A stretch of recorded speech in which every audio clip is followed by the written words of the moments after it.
Bueno, a continuación va a hablar la profesora Ángeles Lario, que es catedrática de Historia Contemporánea en la Universidad Nacional de Educación a Distancia y especialista en el régimen político de la Restauración y especialmente en la figura del monarca en él. Es autora del libro El Rey, Piloto sin brújula, la corona y el sistema político de la Restauración, coautora de varios libros como Españoles ya tenéis patria, de la independencia de la Constitución, o La corona en la historia de España, y editora de muchos libros, y bueno, menciono uno en el cual pues participé y la conocí cuando se escribió ese libro, que es Monarquía y República en la España contemporánea. Nos va a hablar Ángeles Lario de Sagasta y el Rey, el ejercicio del poder en la monarquía constitucional. Cuando quieras. Gracias, gracias a los organizadores por la invitación, a ti por la presentación, a todos los participantes en este congreso. Y como creo que ya se ha hecho evidente, comenzaré diciendo que pues Sagasta desde luego es un personaje de primera línea en la época de la Restauración borbónica. Tanto como jefe de gobierno, como jefe de la oposición, como partido turnante. Es verdad que usualmente se nos suele, o tradicionalmente la historiografía tradicional nos solía decir que, pues que la época de la Restauración, sí, claro, se caracteriza por el turno pacífico y que Sagasta y Cánovas pues turnaron de la manera más fluida y que fue, Cánovas el que facilitó pues que Sagasta turnara con él y todos bien avenidos. Pues nada más contrario de la realidad que esto. O sea, la primera característica de Sagasta, si queremos destacar un poco en este sentido el ejercicio del poder por parte de Sagasta ante la monarquía y demás, en esta monarquía, es que lo caracteriza fue su lucha para imponerse como turnante durante el reinado de Alfonso XII. No lo tuvo nada fácil para llegar al poder, pero podemos resumir diciendo que jugó bien sus cartas y pudo sortear lo que fue fundamentalmente la gran desconfianza de Cánovas hacia él. Desconfianza que va a continuar el resto de la vida de ambos. Fue fundamental en este triunfo de Sagasta, en esa lucha por ser el partido turnante o por liderar el partido turnante, la ayuda del rey, de Alfonso XII. Ya he dicho en muchas ocasiones, efectivamente, que Alfonso XII fue un rey dispuesto a ser constitucional, a apoyar el desarrollo liberal, fue educado en el exterior, de poca o nula religiosidad, como acabo también de publicar recientemente, deseando europeizar España, como decía él, por su carácter de hombre del siglo y por ello verdaderamente liberal, de tal manera que el embajador inglés, que quizá un poco pues exageradamente, decía de él, recién inaugurado el reinado, que tenía tendencias liberales que lo avecinaban a los partidos revolucionarios y que no había que temer, le decía a su ministro, con este rey, la vuelta a la intolerancia religiosa. De hecho, el primer encuentro entre el rey y Sagasta pues ocasionó una buena impresión mutua. Se produjo en junio del 75, al poco de llegar el rey a España, cuando fueron invitados el Partido Constitucional a una comida en el Palacio. Sagasta salió de esa comida, de ese encuentro, con una gran impresión del rey, alabando sus virtudes, su conversación. De hecho, fue Sagasta el que más extendió el criterio acerca de esto es una cita literal, la prontitud de ingenio, el encanto de la palabra y las condiciones atractivas del joven monarca. En realidad, esta buena impresión que tuvo Sagasta del rey venía a encajar en la impresión general en la época sobre su persona, tanto sobre su inteligencia nada común, como sobre la certeza de sus ideas liberales, la seguridad que mostraba en sí mismo, en sus ideas, en sus decisiones, a pesar de su juventud, En general, las fuentes de la época señalan, pues eso, una personalidad inteligente y atractiva. Sobre todo, en general, los embajadores, pero pues, como el inglés o el alemán, y de otra vez, de una manera un poco exagerada probablemente, el inglés llegó a decir que el rey, dadas sus características, no tenía a nadie a su lado con quien pudiera compartir sus juicios y menos ser guiado por él. Y estaba Cánovas, no olvidemos el gran Cánovas. Pero digo que la buena impresión fue mutua, nada la reconocida simpatía y facilidad de relacionarse de Sagasta, y como reconoció el propio nuncio, el rey sentía evidentes simpatías por Sagasta. La desconfianza, esto es lo que ayudó a sortear, digamos, la desconfianza de Cánovas hacia Sagasta, además de otra personalidad junto al rey, la del general restaurador, que fue Martínez Campos, como veremos, que fue definitivo en tantas ocasiones, no solamente en su primera llegada, sino también en su llegada al poder tras la muerte del rey. La razón, digo que Cánovas tenía una gran desconfianza hacia Sagasta y que siempre buscó un idóneo que no era Sagasta. Siempre buscó un idóneo que no era Sagasta y que básicamente podemos decir que siempre miró a Martos. Probablemente la primera desconfianza por parte de Sagasta fue debido al incumplimiento de aquel acuerdo, de ese compromiso adquirido con el gobierno Sagasta cuando se produjo la restauración, por el cual Cánovas se comprometió a respetar lo esencial de la legislación revolucionaria, a cambio de llegar a la restauración, es decir, llevar a cabo las primeras elecciones por sufragio universal, como así lo hizo, aunque luego cambió la ley, y frenar a los moderados, como así lo hizo, con apoyo del rey también. Y sin embargo, pues Sagasta tardó mucho, se demoró mucho en aceptar el régimen incondicionalmente. Y mientras iba formando un cohesionado y fuerte grupo político que a Cánovas le hacía profundizar en su desconfianza. La excusa de Cánovas para no aceptar abiertamente, aunque lo hacía privadamente y por otros medios, incluso a través de la Iberia y demás, pero de no hacerlo abiertamente, incondicionalmente, el sistema de la restauración, puso varias excusas, entre ellas el decoro y la dignidad del partido y sobre todo salvarse de la sospecha de haber sido promotores de la restauración, decía una cita literal, al aparecer como conspiradores o cuando menos como cómplices desde el poder. Pero no solamente Sagasta no hizo esta declaración de aceptación incondicional pronto, sino que además pronto lo que sí hizo fue criticar duramente a Cánovas y a la denominada dictadura canovista de su primera época. Pues fueron aquellos términos que luego se hicieron tan usuales durante toda la restauración, como secuestro de la regia prerrogativa, dictadura ministerial, favoritos ministeriales, todas estas acusaciones salieron del partido de Sagasta.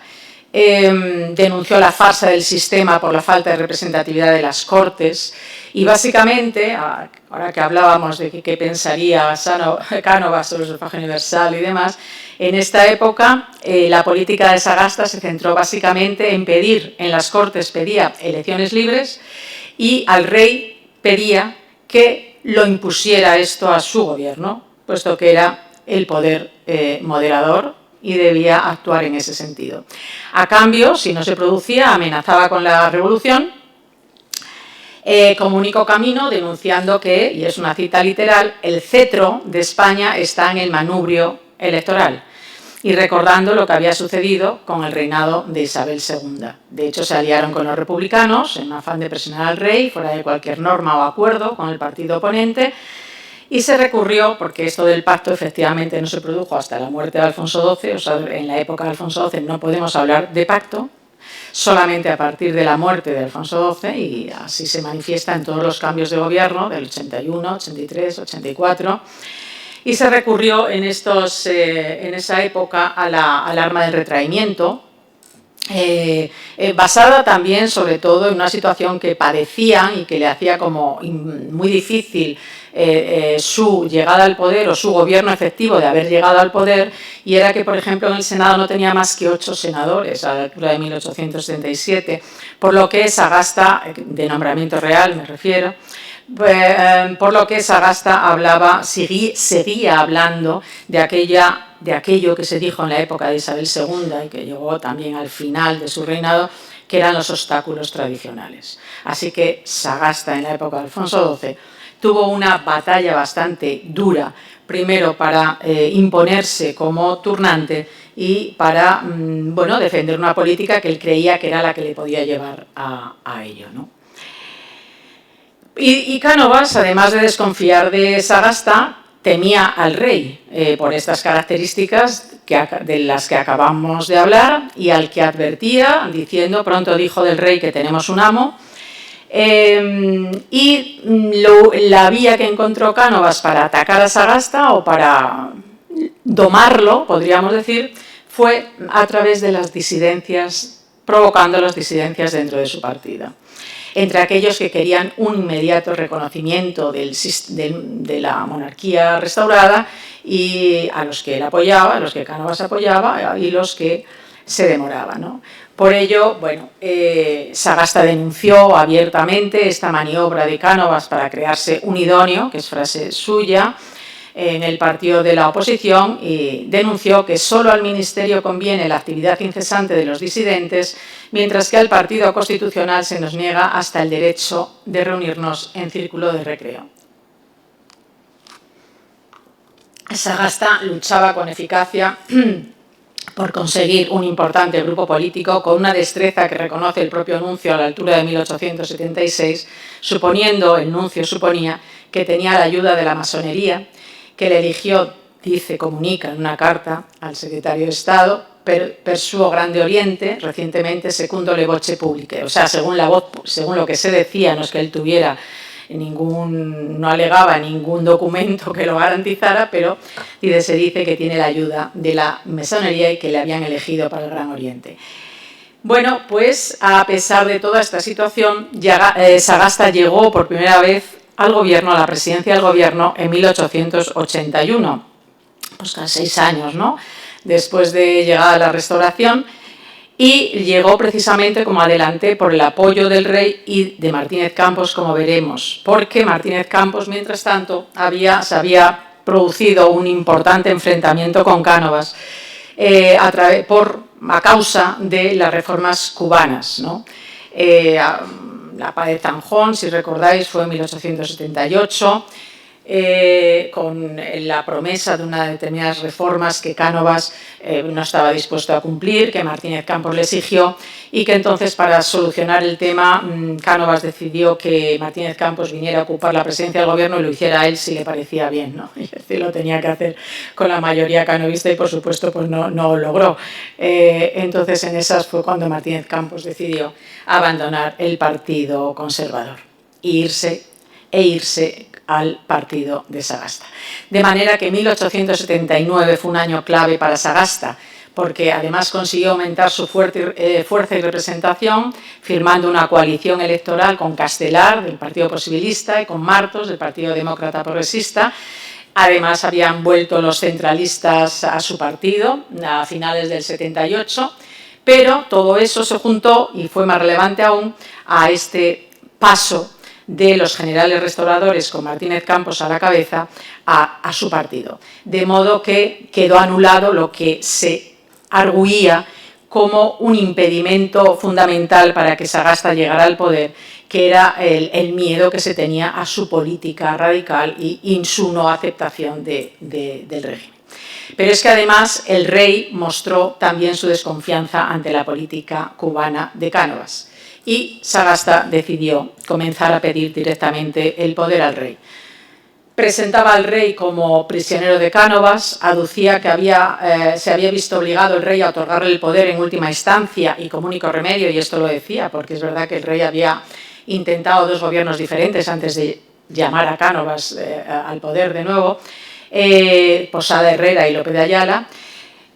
Sagasta siguió reclamando la regeneración, esta es una cita literal, del sistema parlamentario, porque no hay que hacerse ilusiones, sin la pureza del sistema representativo, todos nuestros sacrificios serán estériles, para sortear el despotismo ministerial a que pueden quedar supeditadas las monarquías constitucionales si actos de personal energía de los monarcas no lo estorban.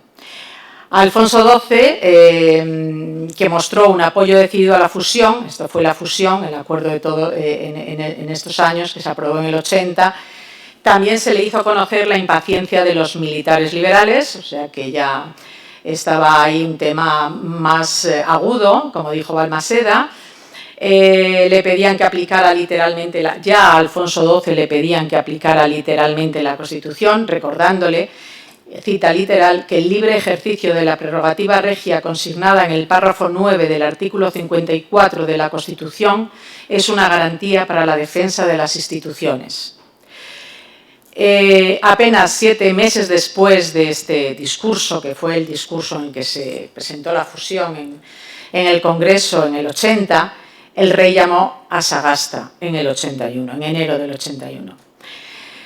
Lo significativo de esta llamada a Sagasta, aparte de cómo llegó y cómo se sobrepuso a la desconfianza de Cánovas, es todas las muestras que dio Cánovas, además, de que no la aceptaba y de que no había sido con acuerdo suyo, cosas que no se volvieron a repetir tras el pacto. Por ejemplo, Cánovas decidió no encubrir la responsabilidad regia y presentó la crisis como un desacuerdo del rey con su gobierno, lo que es insólito en la Restauración. Por si cabía alguna duda, Cánovas insistió en la mayoría que tenía el Partido Conservador en las Cortes y el peligro del advenimiento de la República. No se abrieron consultas para el cambio de gobierno en el 81. Solo pasaron 3 horas desde la dimisión a la llegada de Sagasta a Palacio para recibir el encargo. Y Cánovas se encargó después de hablar en el Congreso de los necesarios límites de la letra de la Constitución, o sea, de explicar que no se podía aplicar literalmente ese artículo citado por los sagastinos y que había que cubrir la irresponsabilidad regia. Y, en fin, se dedicó pues, a leccionar tanto a los unos como a los otros, y sobre todo al rey, de la necesidad de moderar sus actuaciones, ¿no? Y acusó públicamente de que el gobierno tuvo que encargarse de hacer constitucional una crisis que surgía por el deseo del rey de organizar de otro modo el Ejecutivo para que fuera notoriamente constitucional. En cartas privadas, además, achacó directamente al deseo de Martínez Campos este cambio. Dice que el citado general deseaba hacer un cambio de política en sentido más liberal, él lo ha aconsejado y a él se ha atendido. Cúlpese a quien deba culparse de haber traído la situación actual y no se diga que la política conservadora es causa de ello. El propio Romero Robledo dijo que ya habíamos buscado la postura de caer ante su inminente despedida del poder, acusando directamente a Sagasta y los liberales de inventar una monarquía sin contrapesos. Espina Capo nos dice que cuando el rey le encargó el poder a Sagasta, lo hizo con estas palabras: hoy es el día más feliz de mi vida, pues puedo conferir el gobierno al Partido Liberal. El hecho es que Cánovas no aceptó este cambio de gobierno y siguió buscando el idóneo y, como dije antes, miró a Martos. No llegó Sagasta con su consentimiento y, por lo tanto, no se le podía considerar el idóneo. Precisamente fue a Martos a quien Cánovas decidió dar esperanzas para serlo el idóneo, con declaraciones a Lefibagó, con encuentros privados. Y a partir de la crisis de 1883, que fue cuando antes ya hemos mencionado de la llegada al poder de la izquierda dinástica, Martos se declaró monárquico. No en vano, el apoyo del Partido Conservador a la izquierda monárquica había sido abrumador con la acusación a Sagasta por todos los acontecimientos de aquel año, de 1883, la mano negra, irregularidades en el Ayuntamiento de Madrid, los levantamientos republicanos de agosto, la asociación militar republicana, el controvertido viaje del rey a Alemania. Todo ello se quiso mostrar como fracasos de Sagasta, como el fracaso de Sagasta como aglutinador de la izquierda. Y así el diario La Época aclamaba en enero del 84 a Martos como el capaz de llevar a cabo la nueva función del Partido Liberal, la unión de la democracia y la monarquía. Y Martos se dispuso a llamar a las puertas de Palacio, como había hecho Sagasta. Lo que pasa es que Martos no tenía un Martínez Campos a su lado. Sagasta se mostró hábil porque su situación en el gobierno era difícil, entre los centralistas presionando por un lado y los demócratas presionando por otra, y ahí es cuando se dice que inició Sagasta su costumbre de, por todos conocida y recogida, de presentar la dimisión del gobierno, pero no la suya. Aunque el rey llamó a la izquierda al poder, Sagasta logró controlar la jefatura. Primero, aceptando el gobierno Posada Herrera, que es por lo que dije antes lo del sufragio universal, que era un gobierno intermedio, no directamente de la izquierda, y para darle inmediatamente la batalla a muerte. Él era presidente del Congreso. Y inmediatamente le dio la batalla a muerte en el Congreso con sus mayorías, y el 17 de enero quedó derrotado el gobierno en el Parlamento, claro que fue por el sufragio universal o por lo que hubiera sido en ese momento. El tema no era lo importante, el objetivo era de lo que se trataba, de acabar con este gobierno y de demostrar que solo un gobierno suyo podía mantenerse en el poder. Luego se dedicó a ofrecer prebendas y puestos ministeriales a los más destacados de la izquierda, y por ello dijo el embajador inglés, que volvieron al redil, y por eso dijo el embajador inglés que quedó lo peor de la fusión y entraron hombres mucho menos capaces para la administración. Era el pago a su deserción de la izquierda, y ellos a cambio habían de aceptar comer de las manos de Sagasta, decía el embajador, el pan y el pescado.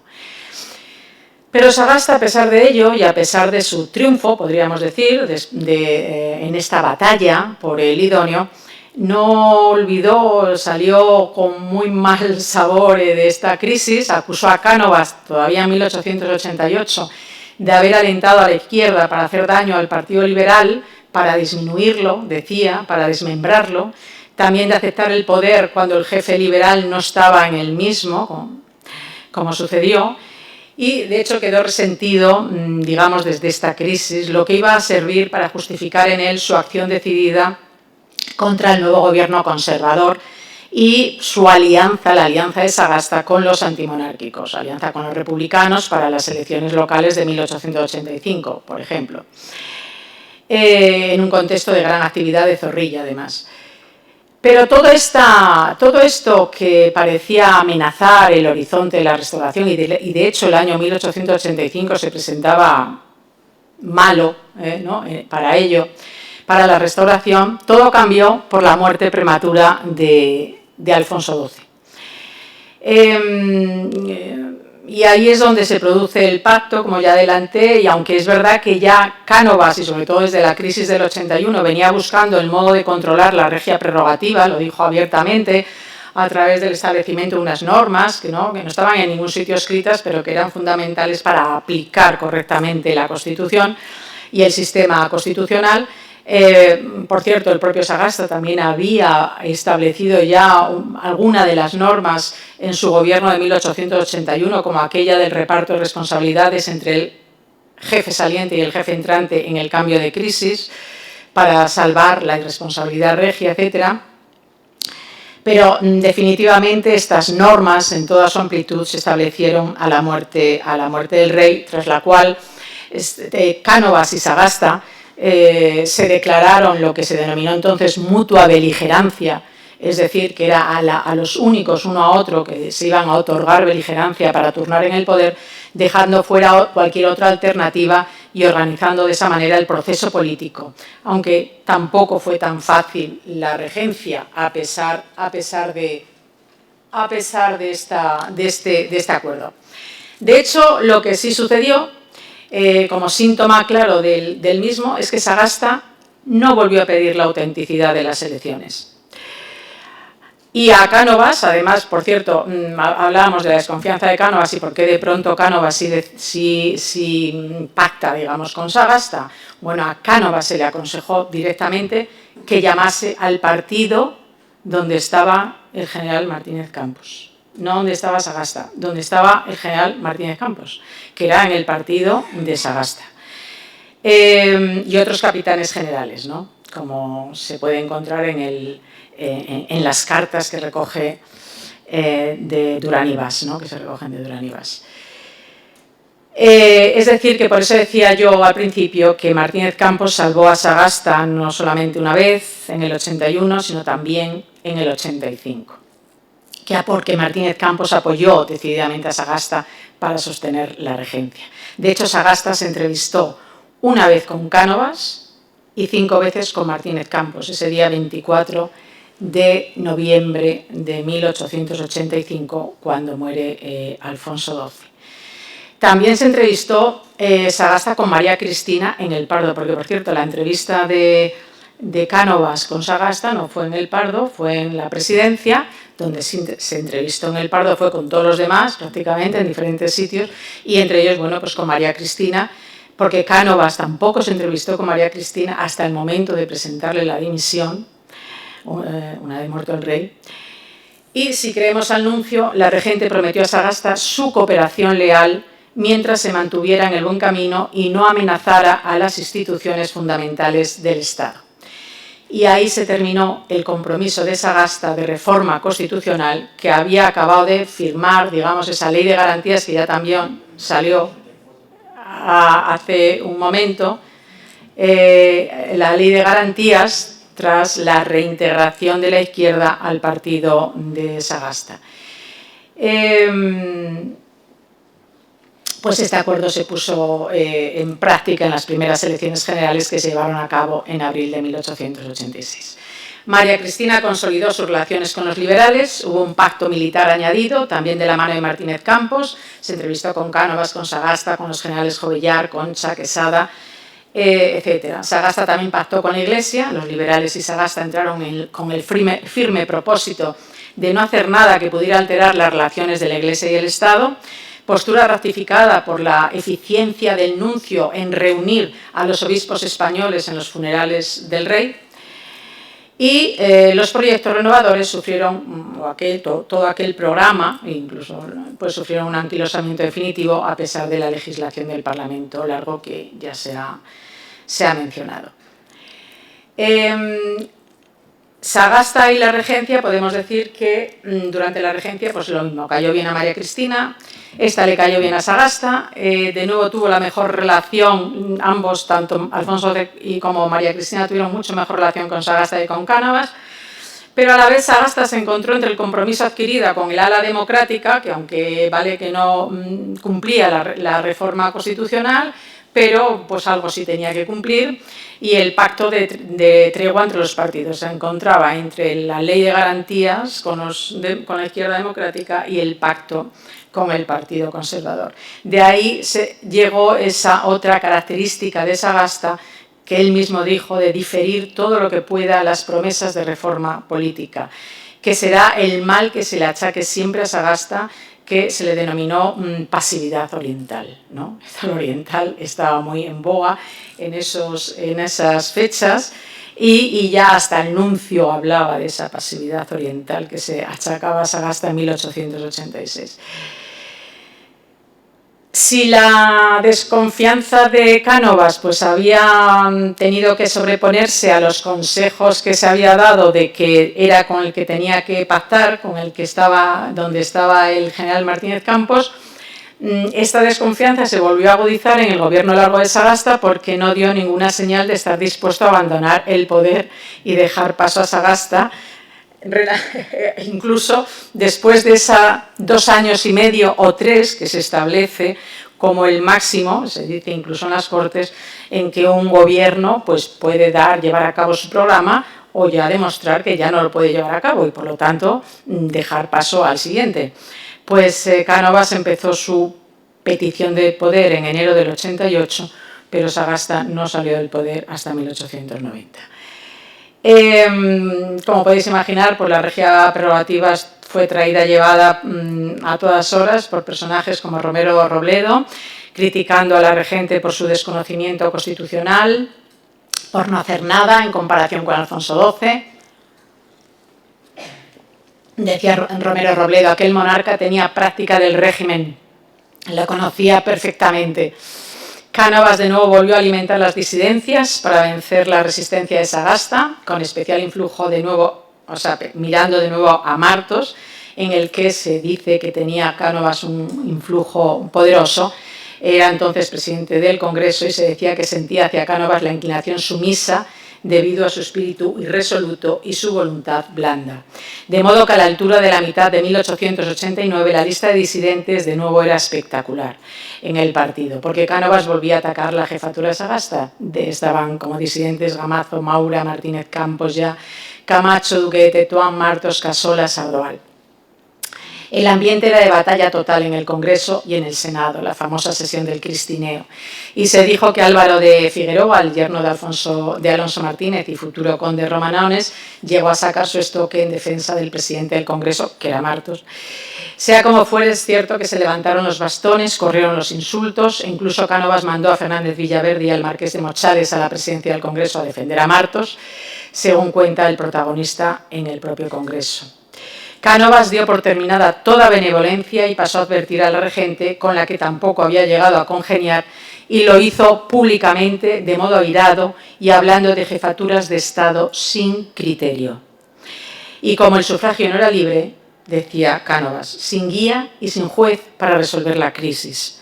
Habló incluso de poder personal, que podría, dice, perder al país si llega a desconocer cuándo llega la hora de moderar.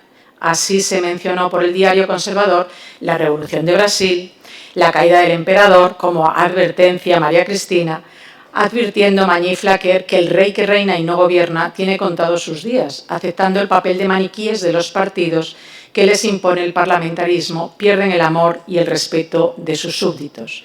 Incluso amenazó Cánovas con el retraimiento. Y señaló a los generales, puesto que Martínez Campos también atacaba amenazando con abandonar el Partido Liberal. Era la época de los problemas de nuevo con los militares. Casola amenazaba abiertamente. Fue el famoso asunto de Abán, condenado, las presiones para que se levantara la condena, se habló de cuartelada. Sagasta informó a la regente sobre las fuerzas militares de Valencia que habían salido de sus cuarteles en abril de 1890 y a las que había logrado controlar.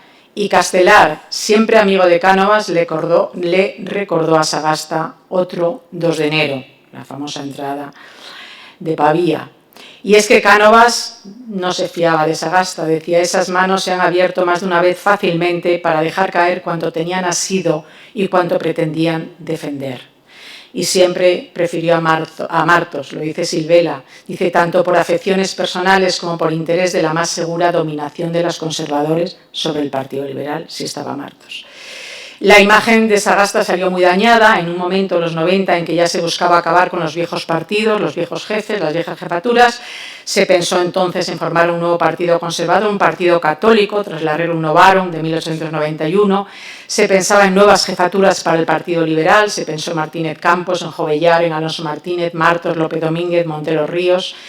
Cánovas, que ya en el 92 tenía 60 años, se decía de él, se le acusaba de confusión senil, y eran los dos, tanto Cánovas como Sagasta en esas fechas ya eran mayores. Cánovas tenía 64 y Sagasta tenía 67. Fue en esas fechas, en 1894, cuando Maura gestó su definitiva desidencia, lo dice el propio Maura, pues le acusó de ser el causante a Sagasta del fracaso de las reformas antillanas. Y como recordaréis, en febrero de 1895 se produjo el levantamiento cubano. Y de las cabilas, el ataque de los oficiales a la redacción de los periódicos. Es decir, el problema militar estaba de nuevo, después de aquel reinado pacificador de Alfonso XII, los años 90 fueron años de nuevo problemas también con los militares. ya se le acusaba ya no solo de pasividad oriental, de nihilismo político, etc. Sagasta, después de esta crisis de dejar el poder por las amenazas militares, prefirió apoyar al Partido Conservador incluso en la aceptación de la imposición militar sobre el asunto Davant, y Romanones calificó a este gobierno de Cánovas como conservador como el gobierno del rencor. Solo volvió a aceptar el poder Sagasta antes del final, como se ha narrado antes, en 1897 tras el asesinato de Cánovas. Y le tocó presidir la guerra. No quería por nada del mundo en esos momentos, no quería el poder Sagasta. Pero no le quedó otra opción, las oposiciones estaban empeñadas en sostenerlo a él y en abril del 98 se declaró la guerra con Estados Unidos, luego llegó la paz y aunque se intentó ir por la vía de la paz, que se implantó la autonomía en Cuba, etcétera, ya era demasiado tarde y los Estados Unidos estaban ya en otra pantalla, ya estaban con la decisión de declarar la guerra, etcétera. En esta crisis se le criticó de nuevo mucho a Sagasta, porque Sagasta pasó consultas por su cuenta, primero en abril al iniciarse la guerra y después en agosto cuando llegaron las condiciones para la paz. En el segundo caso pasó las consultas paralelamente con la regente y bueno, la prensa, la verdad, incluso la prensa liberal, incluso el Imparcial, tenían calificaciones despectivas sobre las habilidades, decían, del jefe liberal. Se añadió el hecho de que cuando se llegó al protocolo de Washington, pues Sagasta convocó cortes y no abrió crisis, o sea, no provocó el cambio de gobierno. Llegó en esas fechas quizá la peor etapa de Sagasta, pues en esas circunstancias ya María Cristina no lo apoyaba, la regente estaba ya decidida a acabar con la vieja política, a buscar un Bismarck, decía ella, un Bismarck que fuera capaz de combinar la vida parlamentaria con una política efectiva y firme, podríamos decir. Y ahora también había opciones, aparte de Sagasta, y la primera opción en la que se pensó fue en Gamazo y luego Montero Ríos. La enfermedad de Sagasta en diciembre del 98 pues, no hizo más que aumentar estas expectativas y ponerlo en una situación difícil, ¿no? Incluso el Imparcial, el periódico liberal, pues ya se le tildaba irónicamente a Sagasta de el regenerador. A partir de esas fechas todos pusieron a la corona por encima del gobierno en la pendiente tarea de regeneración que se estaba poniendo de moda. Y la regente, como he dicho, apoyaba claramente un partido católico social y la aspiración, ya digo, fue Gamazo. Incluso se habló de disolución, digo Gamazo para el Partido Liberal. Incluso, o sea, que tenían dos partidos en mente, un nuevo partido católico por un lado y el Partido Liberal con Gamazo. Incluso se habló de disolución del Partido Liberal y así se llegó al último gobierno que ha relatado el profesor Moreno hace un momento, de 1901, el último gobierno que cumplió el turno pues como correspondía, llevó a cabo el procedimiento usual de petición del poder desde abril del 900, llegó a Madrid como solía hacer él, siempre un tiempo antes, el 12 de octubre llegó a Madrid dispuesto a conseguirlo. Votó con los republicanos contra la boda, como hemos dicho, de la princesa de Asturias con don Carlos de Borbón de Sicilias. Se apoyó en la cuestión religiosa, como se ha dicho, y los republicanos en los asuntos polémicos de aquel momento, que era el estreno de Electra, como se ha dicho, de Galdós, y el caso de la señorita Ubao. La regente otorgó el poder en estas circunstancias al Partido Liberal contra el parecer del jefe del Partido Conservador y del presidente saliente conservador, que no eran el mismo en este caso, Silvela y Azcárraga. Y Silvela le dijo a Sagasta que fuisteis llamados a título de vecinos incómodos, molestos y peligrosos, con lo que era menester transigir para vivir tranquilos. En esta última llegada de Sagasta al poder y preparando el reinado de Alfonso XIII, por primera vez se publicaron todas las consultas que tuvo María Cristina. No fue un final feliz para Sagasta, porque 1902 fue una lucha continua, como se ha ya narrado. María Cristina le indicó a Sagasta quién debía estar en su gobierno para hacer un gobierno de altura, como quería María Cristina, para preparar el reinado de su hijo, y Sagasta dejó libre a la regente para que eligiera quién podía hacerlo. Decidió, digamos, no proteger a la corona En definitiva, pasó a representar la decrepitud, como un poco se adelantó, del mundo político ante la mocedad del monarca, y esto es una cita literal, decidiéndose que la realeza es la que ahora descuella en la institución de nuestro Estado, mostrando la orfandad del Consejo para el nuevo reinado y la necesidad de actuación del rey. La nueva política mostraba la necesidad de que el rey sorteara de nuevo, como al principio, en la época de la dictadura ministerial. Se volvió a hablar de dictadura ministerial y pronto se habló de crisis a la oriental, como hubiera hecho, como luego se decía, el sultán de Turquía. Y bueno, y con esto lo dejo. Muchas gracias. Bueno, abrimos un turno de preguntas o de comentarios que deseen hacer.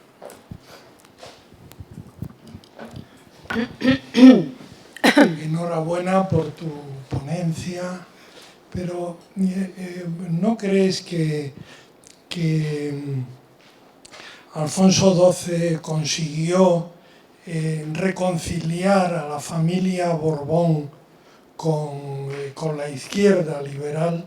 Es decir, en 1868 prácticamente todos los liberales, la Unión Liberal, el Partido Progresista, el Partido Demócrata, no el Partido Moderado, pero muchos se pasaron al carlismo, dijeron que con esta señora es imposible, con Isabel II. Y, sin embargo, con la integración y con el acuerdo en la misma Constitución, Alfonso XII, como has dicho, entregó el poder a Sagasta en 1881 sin el acuerdo de Cánovas, aunque la restauración, aunque la época dijo: quien tiene más poder que nosotros ha decidido, y que lo sepan los liberales cuando tengan que abandonar el poder. Es decir,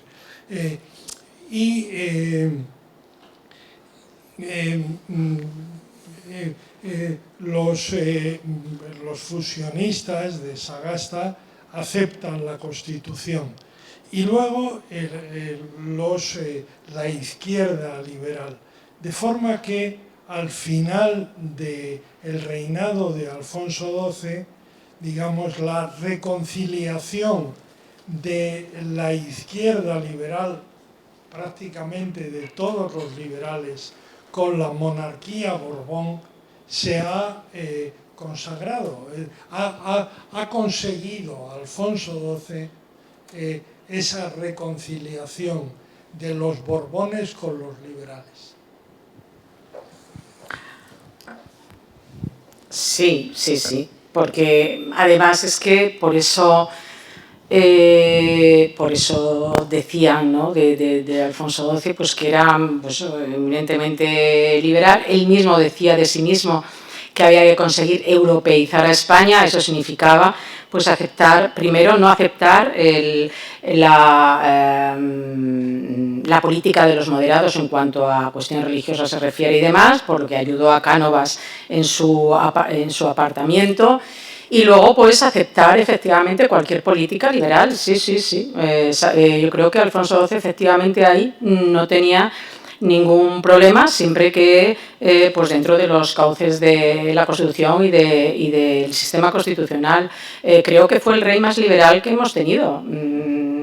O sea que, y no solamente liberal, con sentido constitucional, ¿no? Porque él lo decía, que necesitaba una formación constitucional. Yo ya he contado en algún artículo que lo primero que se hizo cuando llegó Alfonso XII, ahí está en la Biblioteca Real de Palacio, comprar los libros más relevantes sobre el constitucionalismo, comprar también creo, ya no me acuerdo ahora si estaba el de Weishaupt, el de la Constitución inglesa, pero desde luego estaba el de Benjamin Constant, etcétera. O sea que era un rey dispuesto, como él dijo, a ser constitucional, verdaderamente constitucional, y lo era. Y además es que pues tampoco tenía ese problema de la religión, porque aunque se comportó siempre bien como rey católico de la monarquía católica española, realmente él demostró que no tenía creencias religiosas, o sea que en aquella frase maravillosa que dice en su diario cuando se muere la reina Mercedes, en el Escorial, que quien pudiera ser, decía, como el Felipe II, creyente como tú, porque entonces podría creer que me encontraría con Mercedes en el cielo. O sea, es una cita de su diario, ¿no? Es decir, que no era un rey tampoco en ese sentido como va a ser su mujer, o sea, la regente, María Cristina, que ahí ya es otra cuestión diferente a lo que fue Alfonso XII, sí.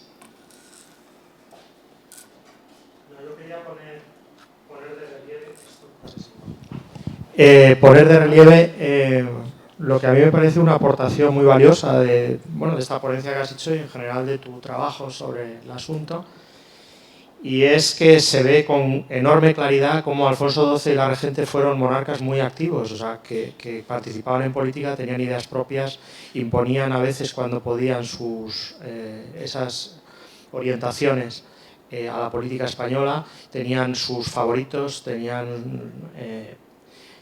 es decir, que esto desmiente hasta cierto punto, digamos, la imagen de Alfonso XII y la regente cumpliendo estrictamente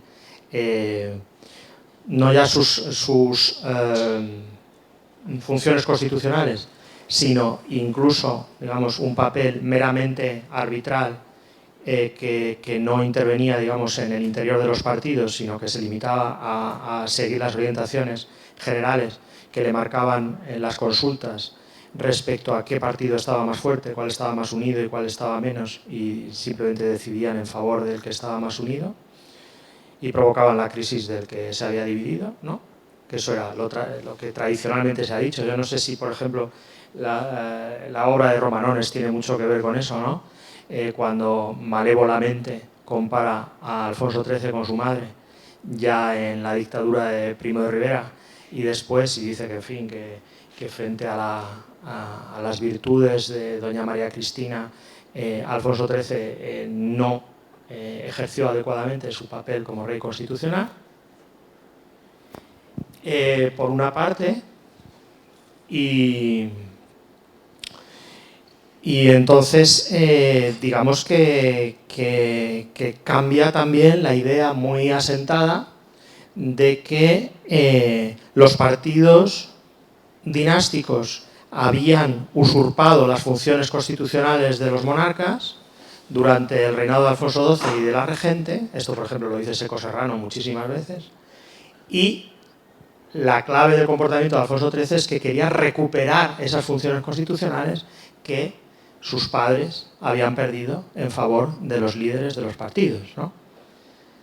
Entonces, bueno, quería simplemente que comentaras, digamos, hasta qué punto tus tesis contradicen estos dos supuestos tan habituales en la historiografía española. Es una pregunta muy interesante, una cuestión muy interesante más que una pregunta. Y no es tan sencilla ni tan lineal, porque, por ejemplo, hay una entrevista de Alfonso XII con el embajador inglés, secreta en teoría, o sea, privada, quiero decir, no secreta, privada, en su despacho, que estaba establecido que el rey no se podía entrevistar, digamos, privadamente con un individuo de y en el caso de que se producía dejaban la puerta abierta y demás. En este caso no se dejó, y lo cuenta el embajador, ¿no? Todo el problema que tenía Alfonso XII era cómo ser constitucional. O sea, que él quería ser un rey constitucional, pero aquí los partidos funcionaban de una determinada manera, que como él iba a hacer lo que hacía el rey inglés. Vale. Entonces, es cierto, eso por una parte, ¿no? El intento, o sea, sí, entonces, yo marcaría 3 cuestiones para luego desarrollar un poco. Primero, esta, ¿no? El intento de ser un constitucional, pero ¿cómo ser constitucional si no hay unas elecciones libres y los partidos controlan en ese sentido la maquinaria del poder? Eso es real. ¿Por qué controlan las elecciones? Porque ya tenemos un problema. El segundo problema es cómo interpretamos esto del poder moderador, como le dice el Partido Liberal pronto a Alfonso XII, y luego se le acusa a María Cristina de no saber cuándo ejercer el poder moderador. ¿Cómo se interpreta esto del poder? Un debate que, por cierto, llega hasta la actualidad, o sea, hasta todavía en el libro este de la corona, en la historia de España, que coordiné con Tussell y tal, hay justo uno de los capítulos está dedicado a las diferentes interpretaciones sobre el poder moderador. ¿El poder moderador es un poder activo o no es un poder activo? Es un poder que también tiene que estar, ¿cómo se dice?, signatado por los ministros, o sea, aprobado refrendado por los ministros, o no, o es un poder independiente de la monarquía. Esto es otra cuestión que tampoco queda ahí, también hay dudas, y evidentemente la interpretación de los políticos evidentemente es que es independiente, porque siempre se dedican a pedirle, ya con Alfonso XII, Sagasta, y luego Cánovas a María Cristina, que tiene que ejercer su poder moderador y que tiene que saber cuándo lo tiene que ejercer y que no puede estar a expensas de que llegue un partido que no quiera salir del gobierno, porque nunca han considerado la posibilidad de que salga una vez que acaba la vida de las Cortes y entonces se convoquen elecciones. Y como eso nunca se ha considerado, entonces siempre, efectivamente, los partidos consideran que el rey tiene que actuar para que ninguno de ellos se imponga o se mantenga en el poder de una manera sin ningún control. El único control lo tenía que ejercer, y eso se le adjudicaba a la corona directamente, el rey. Eso es otro problema. Porque claro, ¿cómo ejercer un sistema constitucional bien establecido, tipo inglés, no sé qué, si esto está funcionando así? Que era un poco la pregunta de Alfonso XII al embajador inglés, ¿no? O sea que eso, en ese sentido, por eso digo que no es lineal. Efectivamente, los partidos tenían un gran poder y tenían bien cogido el poder, porque tenían el poder hacia abajo, digamos, lo que son todo el mecanismo de las elecciones y toda la representación de las Cortes y demás.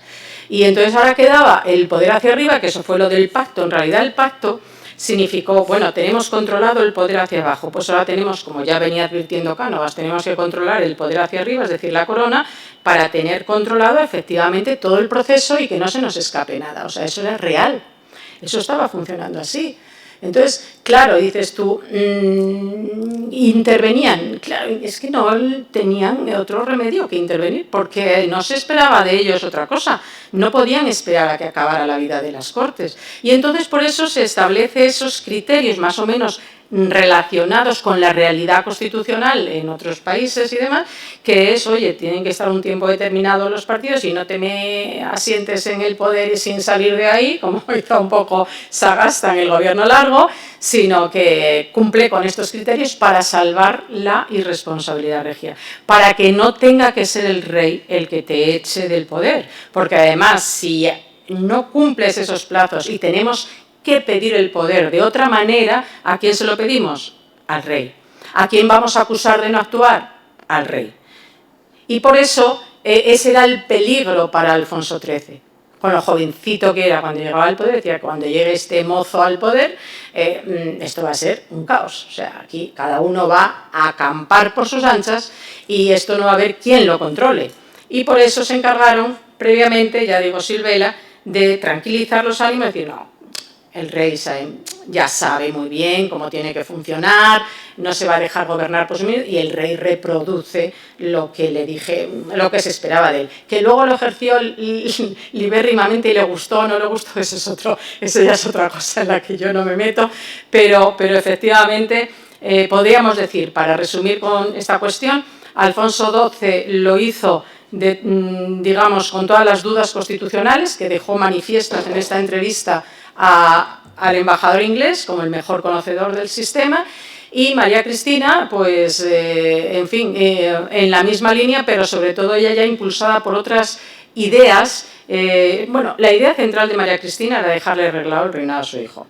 Y el problema fundamental de María Cristina es que además tenía unas ideas religiosas potentes.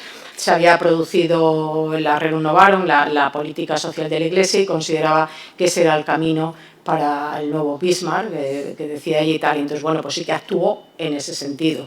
Intentó actuar al menos en ese sentido con muchos otros personajes, como Cascajares, como Silvela, o sea que había muchos dentro del partido por la Vieja, como militar, Cascajares en la Iglesia, por la Vieja en el ejército, Silvela en la política. Es decir, tenía unos cuantos apoyos dentro tanto de la vida política, militar y religiosa para avanzar en ese sentido. Tampoco actuaba sola. O sea, también tenía quien le avalara. El problema de la monarquía en esta época era siempre tener quien te avalara, quien avalara su decisión, quien refrendara su decisión. Teniendo quien refrendara su decisión, estaba todo resuelto. Y eso se aprendió muy bien, y siempre hubo un político dispuesto a avalar la política. Ese es el problema. En ese sentido, por eso digo que no es lineal tampoco, porque efectivamente siempre había un político dispuesto a avalar cualquier decisión o cualquier deseo o cualquier trabajo de los reyes en un determinado sentido. Nada, que te felicitaba por la ponencia. Sí, eso lo digo, gracias. Sí, muchas gracias. Pero me gustaría que profundizaras la preferencia de Cánovas hacia Cristino Martos, porque es una cosa que no lo pongo en duda, sino que me sorprende que encontrara cualidades en Cristino Martos más allá de la capacidad de manejarlo. Porque sí es cierto que se conocían desde muy jovencitos, desde los años, mediados de los años 50, pero Cánovas había vivido en primera plana toda la vida política de Cristino Martos en el sexenio democrático, y especialmente en el año 73, año 74, su vínculo con Ruiz Zorrilla, con ese republicanismo levantisco, y conocía no solamente de la capacidad de traición que tenía Cristino Martos, sino de sus aliados y del entorno que tenía Cristino Martos. Entonces, yo no dudo de lo que me cuentas, y me gustaría saberlo más, como tampoco dudo de la capacidad de Cánovas para seleccionar o ver bien las cosas. Así que sí me gustaría que me lo aclarases, porque me ha parecido algo extraordinario.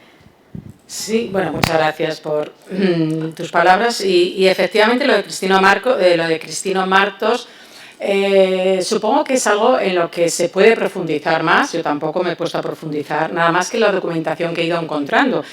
Por ejemplo, la explicación esta que daba Silvela era muy plausible. Es decir, con Cristino Martos, aparte de que Cristino Martos sentía una deferencia hacia Cánovas personal, por su carácter. Estas son observaciones que se hacen en la época, y que se sintió absolutamente halagado en cuanto Cánovas miró hacia él. O sea, hubo entrevistas en Le Figaro de Cánovas apoyando a Martos. Hubo artículos, como hemos dicho, en la época, diciendo que sería el que estaba capacitado para unir esta idea de unir a la izquierda, o sea, de unir en el Partido Liberal a la izquierda, que decíamos antes. Pues claro, decían, ¿quién mejor?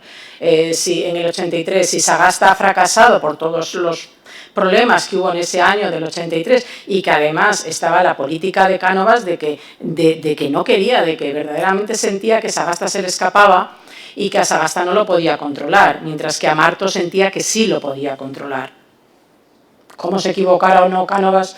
No lo sé, pero eso es lo que se dijo en la época, la documentación que quedó, y el hecho de que fuera Martos siempre el elegido, y de hecho estaba en la presidencia del Congreso, y de hecho se le fue a defender con el conflicto de aquella sesión del Cristineo y demás.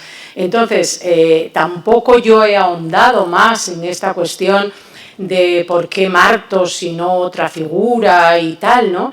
Pero desde luego curioso es.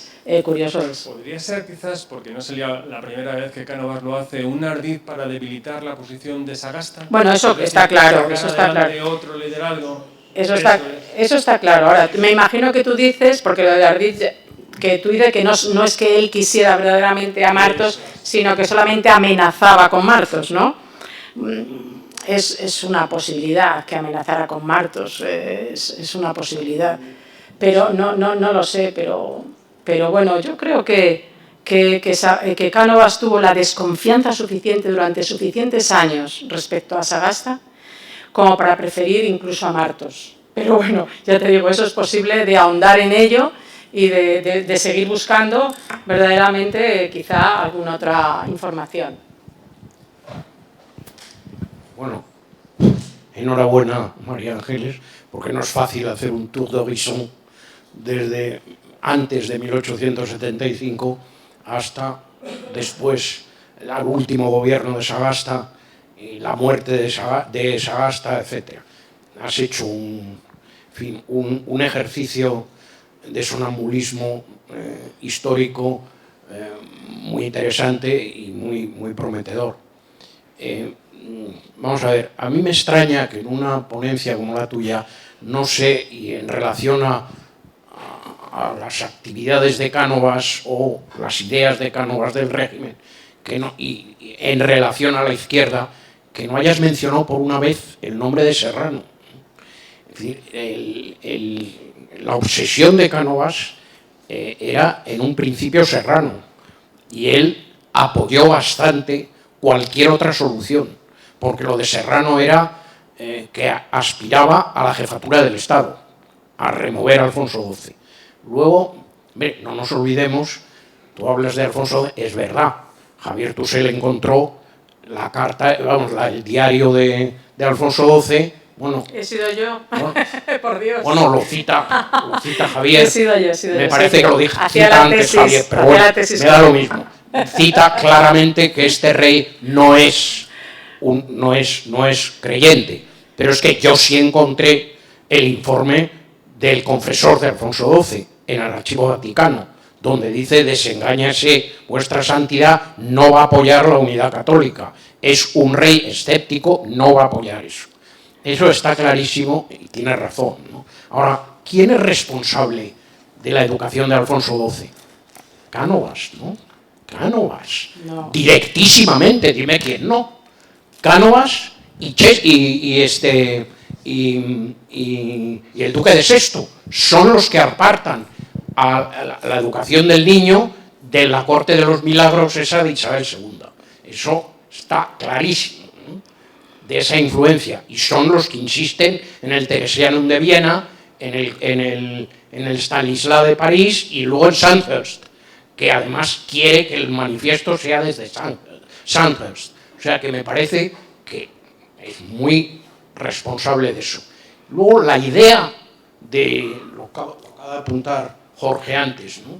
La idea de apoyar, no a Martos, porque bueno, a Martos dicen muchas cosas, ¿no? Dice, Martos tiene la madera de los grandes hombres, decía Cánovas, siempre que se hagan grandes hombres de madera. O sea, bueno, hay que tener cuidado con las ideas al respecto. El apoyo a la izquierda dinástica, a una solución a la izquierda de Sagasta, provoca el que Sagasta, en el año 84, haga un discurso que para Cánovas es la culminación de sus maniobras. Dice, puedo leerte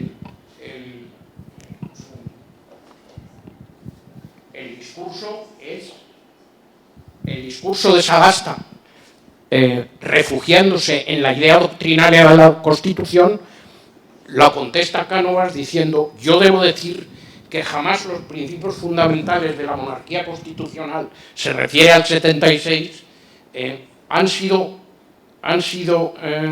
y los principios cardinales indispensables del orden público han sido defendidos desde aquel banco, se refiere al banco de la izquierda del Partido Liberal, con mayor decisión y con mayor elocuencia.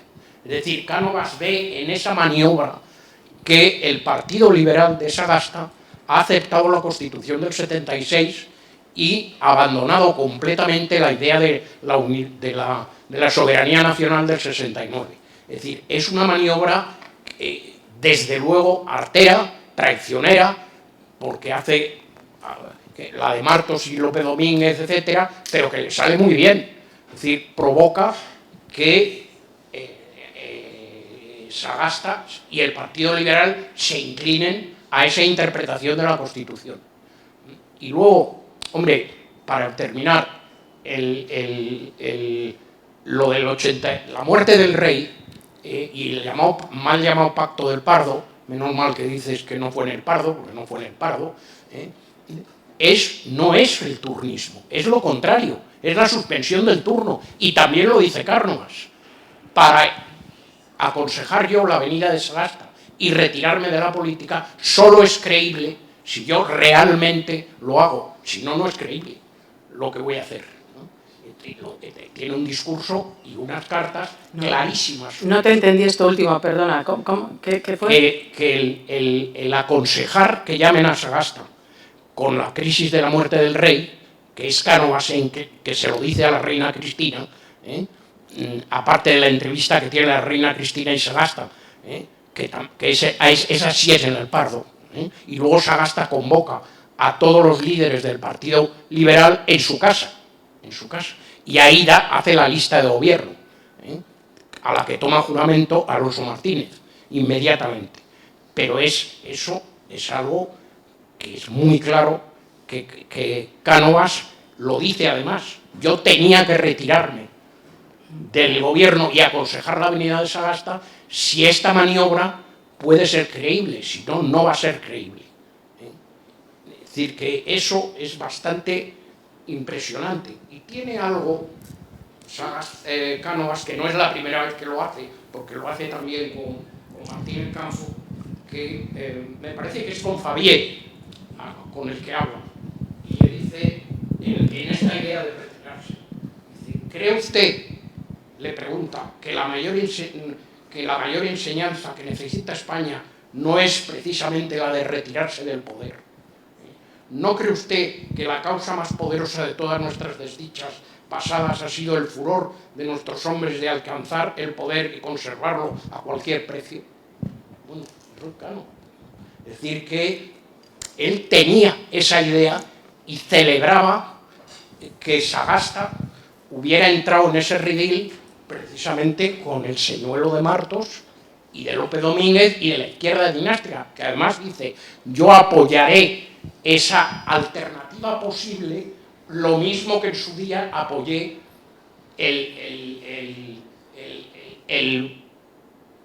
la maniobra del Partido Constitucional al principio de la Restauración. ¿Por qué no voy a apoyar esto de la izquierda dinástica?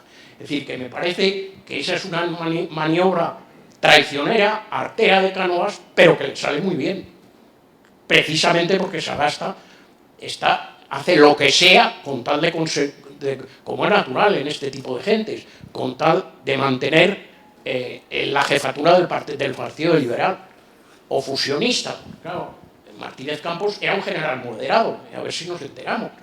O sea, de esos que decía Cánovas, sí, Martínez Campos, Caballero de Rodas, Cheste, tal, ¿sí? Todos estos que son unos descerebrados de los cuales no se puede esperar nada razonable en la época de doña Isabel II. Es decir, que este hombre no le importaba nada quien tuviera la jefatura con tal de que tuviera a las facciones unidas, porque las facciones desunidas era la posibilidad de un golpe militar. Y esa es digamos, la línea clave de la Restauración. Y bueno, y desde luego no eran reyes constitucionales, pero si tenían el decreto de disolución, al partido que le daban el decreto de disolución, cambiaba a los alcaldes, cambiaba a los gobernadores, se acabó la broma. Y las elecciones no se hacían, se escribían, como sabemos. Bueno, gracias, Javier. A ver, empezamos por una cosa. A ver, lo de que el encontrar el diario de Alfonso XII lo hice yo, como he publicado mi propia tesis, y en los artículos sucesivos y demás, lo único que Javier Tusell era director de la tesis y lo sacó en la prensa, en El País. Además decía que jóvenes investigadores, que yo tampoco era tan joven, pero es verdad que no dio mi nombre, pero decía jóvenes investigadores y tal, que han... Vale. La formación es que estaba buscando, es que acabo de publicar, que bueno, si eso ya te lo voy a mandar, a ver si puedo, más desarrollado esto de la catolicidad del rey y de su formación. de su formación, sobre todo en Sound Hearts y todo esto, ¿no? Que fue la influencia muy grande del Marqués de Molins, ¿no? Sí, pero... Vale, no me acuerdo ahora exactamente. Pero bueno, la formación del rey en cuanto... el duque de Sexto, Marqués de Molins, en cuanto a su formación cívica, por decirlo de alguna manera, y demás, estuvo en manos de ellos, no de Cánovas, no, claro que no. Cánovas pudo impulsar determinadas... Bueno, pero... Bueno, ya te lo mandaré y demás, ¿no? O sea, porque es que es muy claro. Otra cosa es que Cánovas, igual que lo que dices tú del pacto, pues claro que Cánovas quería el pacto, claro que Cánovas lo quería. Lo que pasa que no confiaba en Sagasta para nada. O sea, hasta que... exactamente, Serrano, pues no dije nada de Serrano porque yo iba a hablar de Sagasta, como decía, yo venía a hablar de Sagasta, y entonces pues empecé con Sagasta decididamente y ya está, pero efectivamente no, eso no quita que Cánovas tuviera su proyecto y tuviera su idea de que efectivamente había que dejar el poder y había que turnar. Otra cosa es quién iba a turnar con él, esa es la cuestión. Y su desconfianza de Sagasta era abrumadora. Y lo fue siempre, hasta el final de sus días. O sea que tampoco es que hubiera cambiado en ese sentido, no, ahí no hay duda. Y básicamente, no sé si era algo más que... Oye, entrevistas con embajadores extranjeros tienen cientos. Sí. Entrevistas privadas. Sí. Bueno, pero a mí me interesa en este caso la del Constitucional. Con el francés. Sí, con el alemán, que se llevaba especialmente bien. Con Sons, que lo recibía directamente. Bueno, pero claro, en este caso lo que era interesante respecto a las preocupaciones constitucionales del rey era la entrevista con ese embajador que era el modelo de monarquía constitucional, que era la inglesa. Y el sentido de esa entrevista además tenía todo el significado importante para mostrar un poco cuáles eran las preocupaciones del rey en ese sentido, ¿no? Otra cosa es que se pudiera llevar a cabo, como hemos dicho, ¿no? Por el control de las elecciones, y esto del decreto de disolución lo tenían todo. El caso es cómo se ejercía, es decir, el que el rey pueda, el titular del Poder Ejecutivo tenga ¿cómo se dice?, tenga poder sobre la vida de las Cortes, era algo que estaba desde el modelo postrevolucionario, estaba ahí. Y otra cosa, todos sabemos que la práctica constitucional se hizo efectivamente desde la práctica, no tanto desde la letra constitucional, que es lo que Cánovas quiso advertir al rey y a los liberales cuando Sagasta leía el artículo de la Constitución en la que le impulsaba a actuar directamente, ¿no? Entonces ya Cánovas efectivamente fue cuando advirtió, no, esto es la letra, pero aquí hay una práctica que es la que realmente tenemos que conocer y tenemos que seguir para saber hasta qué punto se puede hablar de eso, de prácticas constitucionales, ¿no? Pasa que es muy difícil hablar de prácticas constitucionales, vuelvo a repetir, cuando todo el sistema está controlado por las elecciones. Eso es muy difícil.